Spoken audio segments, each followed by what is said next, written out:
Hello, my name is Hannah Hemberger, and this is my presentation for helping students realize their learning norms for Module 10. The first expectation is building relationships, making sure that we know about their interests and talents, helping them form relationships with other people that they're around, making sure that they trust their teachers and knowing that their teachers care about their well-being.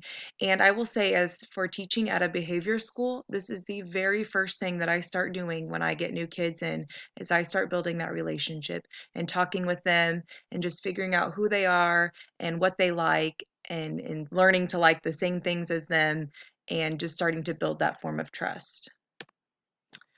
The second one is relevance, helping them make real world connections with their curriculum. So knowing, what they're learning, they're going to be able to apply, which goes along with the following question they always ask: why do I need to know this? Well, you're going to have to learn this later on, either in high school, middle school, or you're going to be able to use this when you go home tonight. So just making sure we're connecting the learning to work related skills. Time, allowing them to learn at their own pace. I will say that teaching at a behavior school, I am able to do this because I have kids K through 5 in my classroom, and they work at their own pace. Some days they don't do math, or some days they don't do reading, but we get to it the next day or the next day, whenever it's allowed. And then just making sure we're encouraging deeper thought on skills instead of just scraping the surface. Timing. So teaching them in an order that fits their learning style. Making sure that you know their learning style is huge. That is something that I do at the beginning, when I get a new kid in or at the beginning of the school year, is figure out their learning style. And then just understanding it doesn't have to be in the same sequence. So it just goes back to knowing your kids when you have started building that relationship. The next expectation is play, allowing opportunities to manipulate materials hands-on. I try to incorporate this in every aspect that I can, knowing that they're going to make mistakes, and that's okay. We just have to learn from them and know that we're not being a failure. Going away from the robotics of seat time. So if we can learn and play and do things outside, we'll go outside, or we'll go into the gym, or we'll sit on the carpet or in crate chairs. And then my biggest thing with play is just making sure kids get their recess time. The next expectation is practice.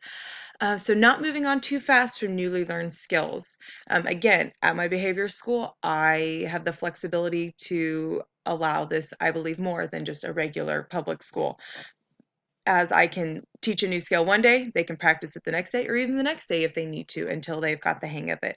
And then, allowing them to just delve deeper with these skills and then bring in their previously learned skills as well before moving on. The next expectation is choice. So allowing them to demonstrate their own abilities with what they're going to do, when they're going to do it, and how they're going to do it. I like to give choice options on assignments and how they are going to complete them.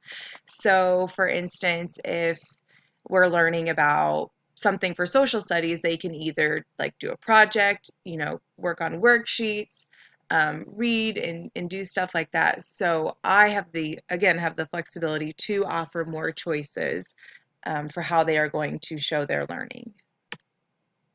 The next expectation is authenticity. And I love this picture that I found, and it says trust grows from authenticity.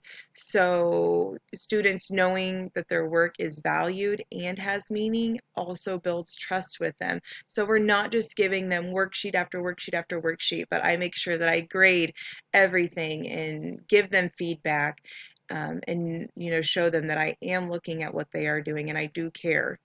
Um, and then it just goes on with, they have to know that it's going to be significant later on. So either in their work skills, where they are living, when they go home, they just have to have that that connection.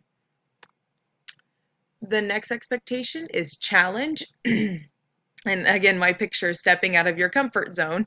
I say that a lot in the classroom, but providing them with high and meaningful standards of excellence, also pushing them to their limits.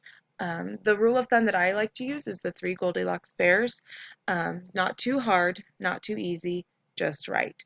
Because you never want to get a kid to their frustration level where they just simply shut down and don't want to work anymore. But you don't want it to be too easy that they're not even feeling challenged or that it's too not hard enough for them. The next expectation is application. So showing them that they can apply their learning to real world settings. We again are flexible at our behavior school and we take many educational field trips, and so we teach a lot of curriculum based on those field trips with where we go.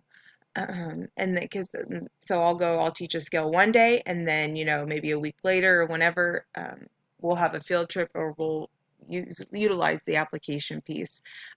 So I feel very fortunate at my school that I have the ability to really incorporate these expectations and these learning norms for kids, probably more so than I would if I was at a general education school. Here is my resource I used for this presentation. Thank you.